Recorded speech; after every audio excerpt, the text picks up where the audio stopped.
میں نے رسول اللہ صلی اللہ تعالی علیہ وآلہ وسلم کو یہ فرماتے ہوئے سنا کہ جسے اللہ تعالی مسلمانوں کے کسی معاملے کا والی اور حاکم بنائے اور پھر وہ ان کی حاجت و ضرورت اور محتاجی سے چھپتا پھرے تو بروز قیامت اللہ عز و جل کو اس کی ضرورت و حاجت اور محتاجی فقر سے کچھ سروکار نہیں ہوگا۔ یہ فرمان عالی شان سن کر جناب امیر معاویہ لوگوں کی حاجت اور خبر گیری کے لیے آپ نے ایک شخص کو مقرر فرما دیا تھا۔ لوگوں میں اللہ کے نزدیک مرتبے کے لحاظ سے سب سے اچھا وہ حاکم ہوگا جو عادل، نرم خو، اور سب سے بدتر وہ حاکم ہوگا جو ظالم اور بد اخلاق ہوگا۔ اور حضور نے فرمایا کہ جو میرا امتی لوگوں کے کسی معاملے کا والی بنا اور پھر ان کی اس چیز سے حفاظت نہ کی جس سے وہ اپنی اور اپنے گھر والوں کی حفاظت کرتا ہے تو وہ جنت کی خوشبو نہیں پا سکے گا، وہ جنت کی خوشبو نہیں پا سکے گا۔ اللہ اکبر۔ تو فرمایا کہ جو والی ہو، جو حاکم ہو، اس پر یہ لازم ہے کہ جس طرح اپنے گھر والوں کی جن جن چیزوں سے حفاظت کرتا ہے اپنی رعایا کی بھی ان چیزوں سے حفاظت فرمائے۔ اللہ اکبر۔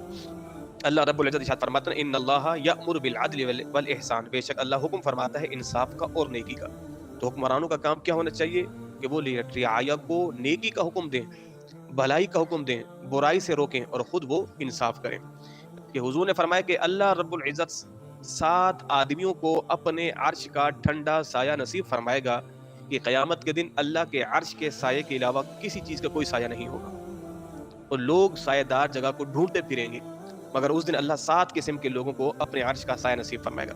پہلا شخص کون ہے؟ فرمایا کہ عدل کرنے والا حاکم، انصاف کرنے والا حاکم، اللہ اسے اپنے عرش کا نصیب فرمائے گا۔ اور دوسرا وہ نوجوان جس کی جوانی عبادت الہی میں گزری، جس جوان کی جوانی عبادت الہی میں گزری اور جس کا بڑھاپا بھی عبادت الہی میں گزرا۔ تو ظاہر ہے جس جوان کی جوانی عبادت میں گزرتی ہے اس کا بڑھاپا خود بخود عبادت میں گزرتا ہے۔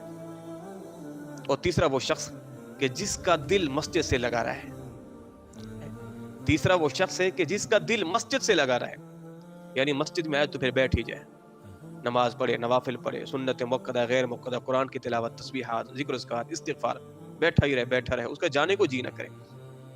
تو فرمایا کہ تیسرا وہ شخص کہ جس کا دل مسجد سے لگا رہے۔ حدیث پاک میں ایسے شخص کو مسجد کی کیلیں کہا گیا ہے، مسجد کی میخیں کہا گیا ہے، کہ جس طرح کیل کسی چیز میں گاڑ دی جائے تو گھڑی رہتی ہے، فرمایا کہ یہ لوگ مسجد کی کیلیں ہیں کہ جب مسجد میں جاتے ہیں تو پھر ٹھک کے بیٹھ جاتے ہیں، اللہ اللہ کرتے رہتے ہیں۔ فرمایا کہ تیسرا وہ شخص کہ جس کا دل مسجد سے لگا رہے۔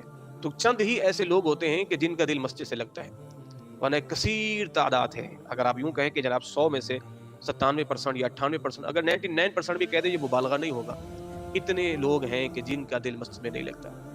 اس کی واضح مثال نماز جمعہ کا دن ہے کہ نماز جمعہ میں لوگ کتنا جلدی بھاگتے ہیں، صرف 2 رکعت نماز جمعہ پڑھنے کے لیے آتے ہیں، فرض نماز، نہ مؤکدہ نہ غیر مؤکدہ، نہ نوافل، نہ صلاۃ السلام، نہ ذکر و اذکار، اور گیٹ کے پاس بیٹھیں گے بالکل خطبے کے ٹائم آئیں گے اور فوراً 2 رکعت پڑھ کے فوراً دعا سے پہلے بھاگنے والی کریں گے۔ یہ بہت بڑی بد نصیبی ہے کہ جمعے کا دن تو بڑی بابرکت دن ہے۔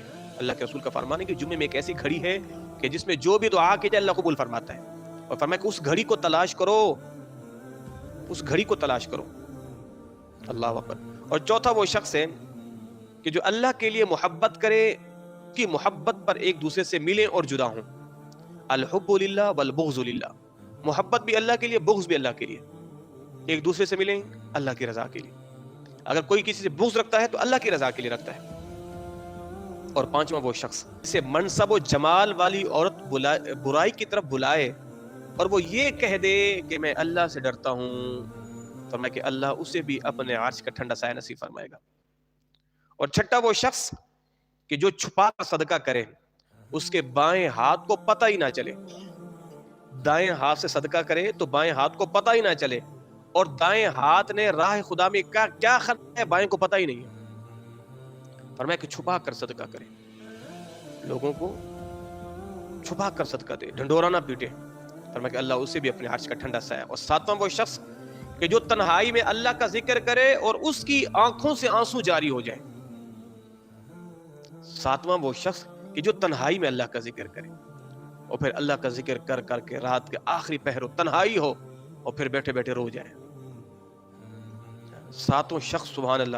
اور یہ ساتواں جو شخص ہے نا، کیا کمال کی بات میرے مدنی آقا نے فرمائی، وہ تنہائی میں بیٹھ کے رب کو یاد کرے، یاد کرتے کرتے پھر رو پڑے، کاش ان ساتوں میں سے ہمارا بھی کسی میں شمار ہو جائے۔ اللہ اکبر، اللہ اکبر۔